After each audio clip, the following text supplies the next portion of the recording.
नमस्कार, मैं दीपाली गहलोत और आप देख रहे हैं राजनीति राग। मिजोरम में बोले राहुल गांधी, पीएम मोदी पर निशाना साधा। आपको बता दें कि अभी विधानसभा चुनाव की तैयारियां चल रही हैं। वहीं राहुल गांधी अपने विधानसभा चुनाव को लेकर, मणिपुर को लेकर उन्होंने पीएम मोदी पर निशाना साध दिया है।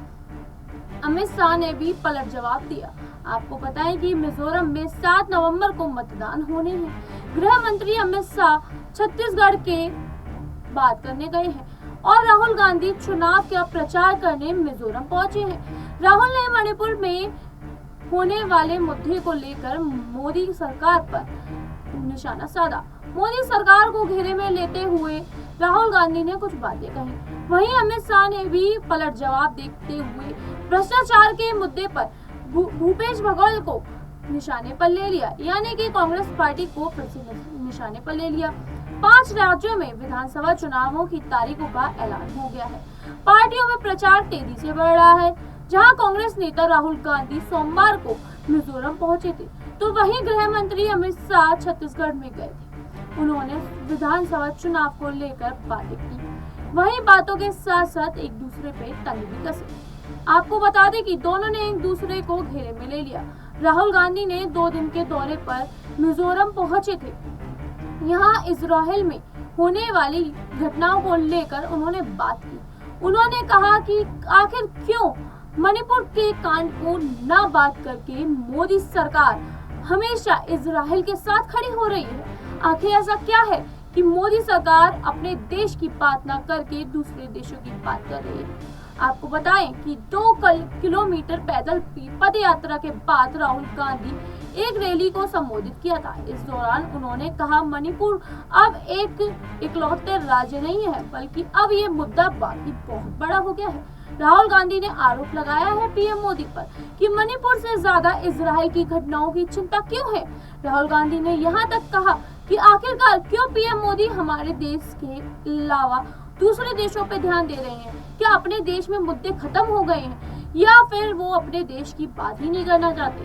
एक्स अगर वाकई दूसरे देशों के दौरे पर जाते रहेंगे तो, लेकिन अब हम आपको बताएं कि आपको चॉइस करना है कि आप कौन सी पार्टी को चुनेंगे और आप किस तरह मणिपुर के जैसे कांडों से बचेंगे, क्योंकि पीएम मोदी तो बाहर के दौरों पे ही बिजी रहते हैं या फिर उन्हें इजराइल जैसी जगहों की चिंता रहती है। आखिरकार क्यों है पीएम मोदी का ये रुख? हमें इस बात की बहुत चिंता है। मणिपुर कांड के बारे में बातचीत के दौरान उन्होंने ये सारी बातें कही। वहीं अमित शाह ने भी भ्रष्टाचार के मुद्दे पर कांग्रेस को घेर लिया। कांग्रेस को घेर के अमित शाह ने ये बात कही कि कांग्रेस गृह मंत्री अमित शाह ने आखिरकार बीजेपी के खिलाफ न जाते हुए कांग्रेस के खिलाफ ये बात की कि परिवर्तन संकल्प महासभा को संबोधित किया। इस दौरान उन्होंने कहा, भूपेश बघेल सरकार ने तुष्टीकरण और वोट बैंक की राजनीति के लिए छत्तीसगढ़ में बेटे भुवनेश्वर साहू को लिंचिंग कर मार दिया। उन्होंने कहा, भाजपा ने तय किया है कि हम भुवनेश्वर साहू की हत्यारों की खोज करेंगे और उन्हें निजाम तक पहुंचाएंगे और इसके प्रतीक के तौर पर उनके पिताजी ईश्वरीय साहू को भी हमने चुनाव के मैदान में उतार दिया है। आखिरकार राहुल गांधी को भी उन्होंने घेर लिया। शाह ने कहा कि छत्तीसगढ़ के लोगों को याद कराने आए हैं कि इस राज्य का निर्माण प्रिय प्रधानमंत्री अटल बिहारी वाजपेयी ने किया था। आपको ये याद रखना चाहिए कि कांग्रेस संसद के दौरान पुराना मध्य प्रदेश और छत्तीसगढ़ बीमारू राज्य की श्रेणी में आते थे, लेकिन जब यहाँ रमन सिंह ने नेतृत्व लिया तो सरकार बनने लगी और सरकार के साथ साथ शहरों में भी विकल्प हुए। उन्होंने बताया कि शहरों में भी चेंजेस आए। आखिरकार ऐसा क्या है कि दोनों पार्टियां एक दूसरे के पीछे पड़ जाती हैं? और हमें ये बताइए कमेंट करके कि कौन सी पार्टी आपके नजर में जीतेगी, कौन छत्तीसगढ़ और कौन मध्य प्रदेश से जीतेगा, ये तो हम नहीं कह सकते। लेकिन हाँ, मणिपुर कांड के बारे में वाकई पीएम मोदी ने बात नहीं की है और इसके बारे में आपकी राय क्या है, हमें कमेंट सेक्शन में जरूर बताइए।